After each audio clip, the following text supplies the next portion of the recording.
This is my opinion, and I'm literally an online talking head. The rest of my body is not even visible. But I really think it's easier to loop tight on controller than it is to loop tight on mouse and keyboard. Don't get me wrong, I'm a sweaty tryhard. I switched to mouse and keyboard and I'm playing killer, and when I switch back to survivor, I am playing a controller with 4 paddles, and also with 2 different sized joysticks, one to be able to walk around with, and the other one needs to be longer to have higher sensitivity to be able to aim with. Now, the reason I like being on Survivor for controller is because when you're playing on mouse and keyboard and you're doing something like looping, as opposed to being in a first-person scenario where your aim actually matters like you do on killer, on Survivor, it's really more about pathing. Now, your pathing is important on killer as well, but you need to be able to aim at stuff and look at a high sensitivity, and if you look at a high sensitivity on controller, to be able to moonwalk right, then it's going to throw your aim off because you're going to try to aim at stuff when you have a really high look sensitivity. Versus mouse and keyboard, you get the best of both worlds, where you have the nice steady aim, but you can also whip your arm really fast and come whipping around the corner if you're moonwalking. But on Survivor, all you really need to be able to do is loop tight and be able to look behind yourself.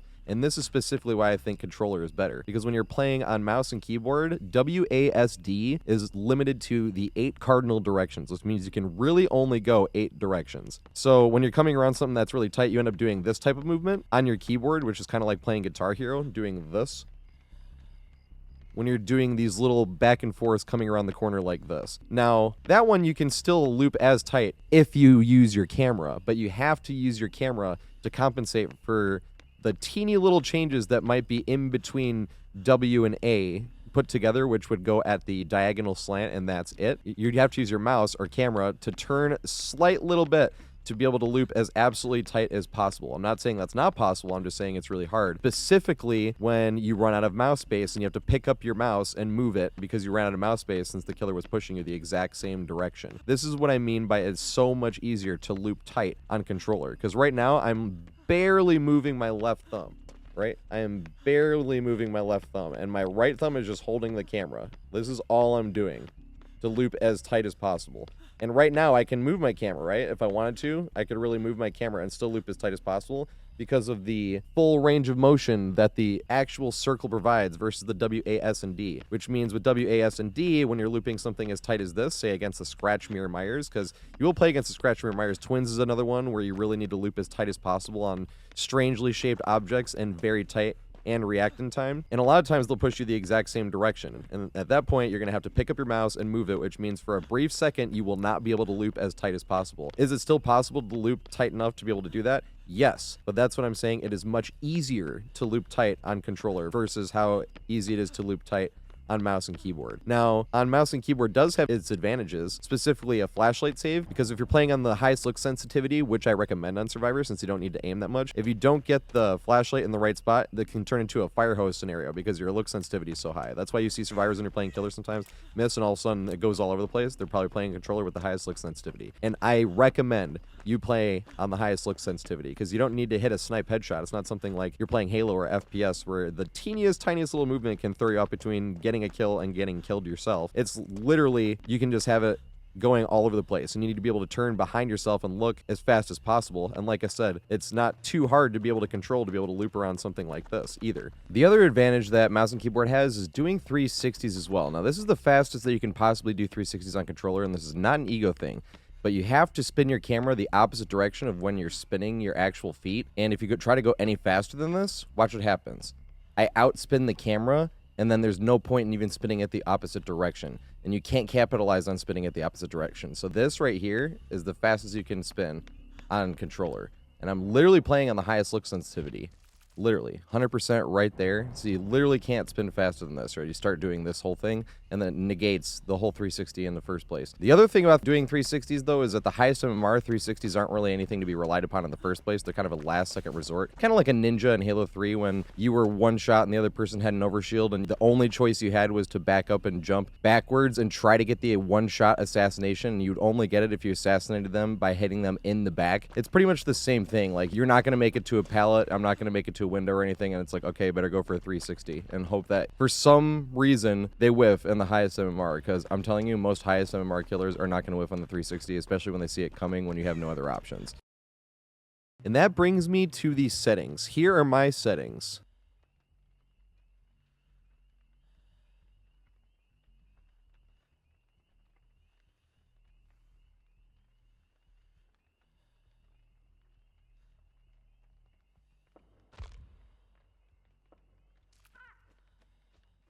So the reason I have the buttons set up the way I do, before getting into which ones I have on the paddles, the reason I have it like left trigger being on sprint is you want to have your other thumbs completely available while holding the sprint button. You don't want to have to press X to press sprint, so then you're going to have to end up doing a claw. And what clawing is, if you don't have a controller with paddles, is when you play like this instead of like this. You play like this because that way you can press X while running and looking behind, and you don't have to take your thumb off of the thumbstick and press X to be able to throw the pallet. That way, if you're pressing with this, you can run around this way and then still press this with this finger here. They call that clawing. Same thing if you're sitting on a generator, you hold it with A button here, and then you can still look around this way. That is what paddles provides. So the buttons that I have set to my paddles, just because I had all of my buttons set out for you, just written down, the buttons I have on my paddles is crouch.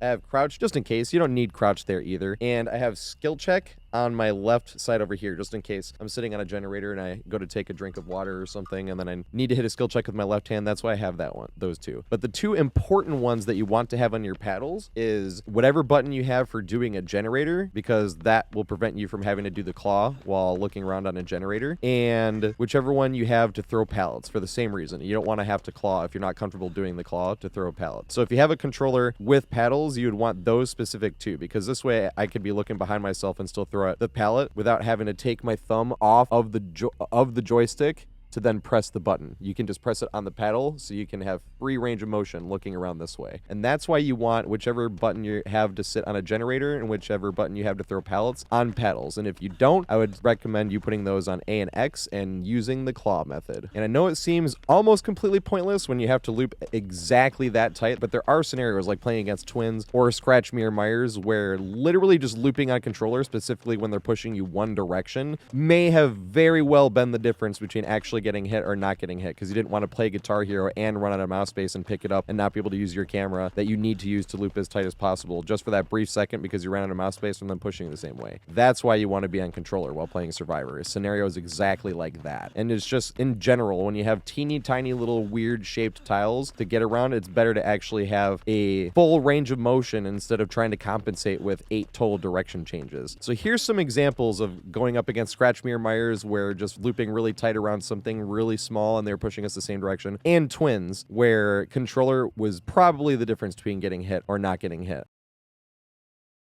I'm gonna loop around this and see if it works.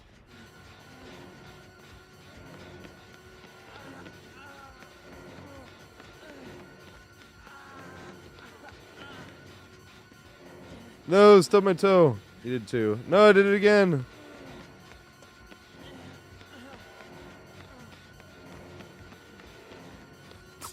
Yes!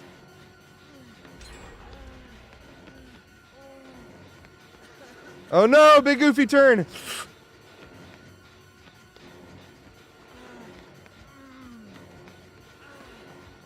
He just does a pirouette. No!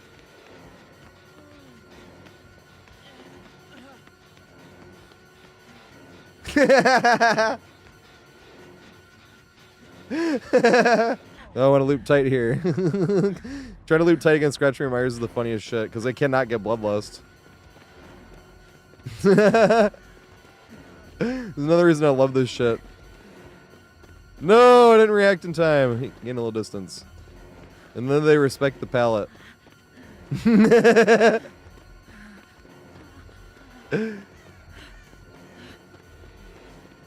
No!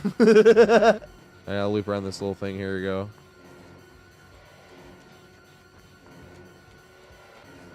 Loop as tight as possible.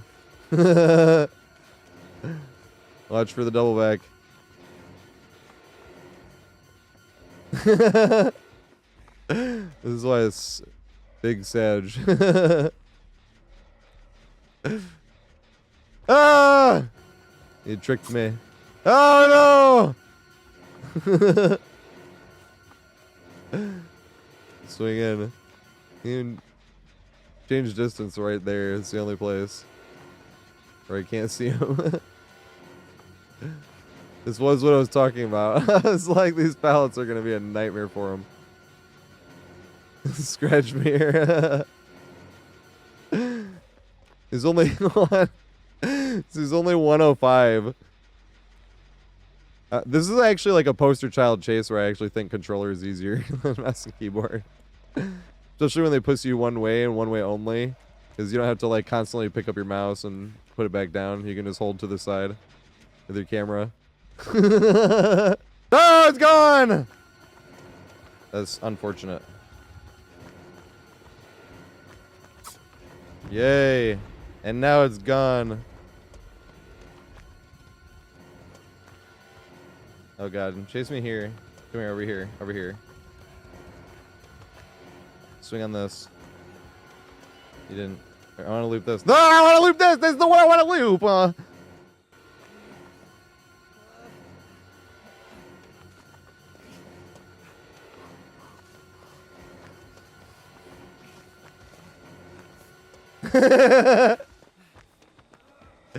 No! Loop tight, loop tight, loop tight, loop tight. Yay! Made the distance back. No, big goofy turnaround.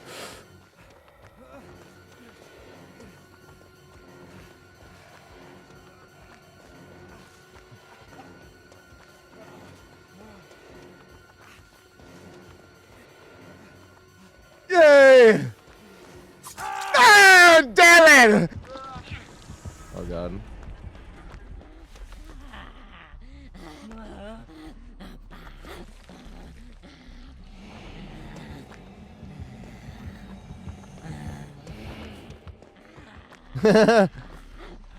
This is too big.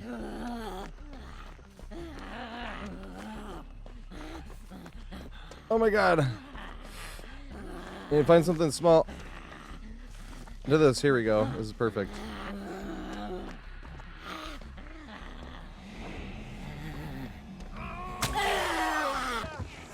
Oh shit! Ooh, actually, get some fucking box value.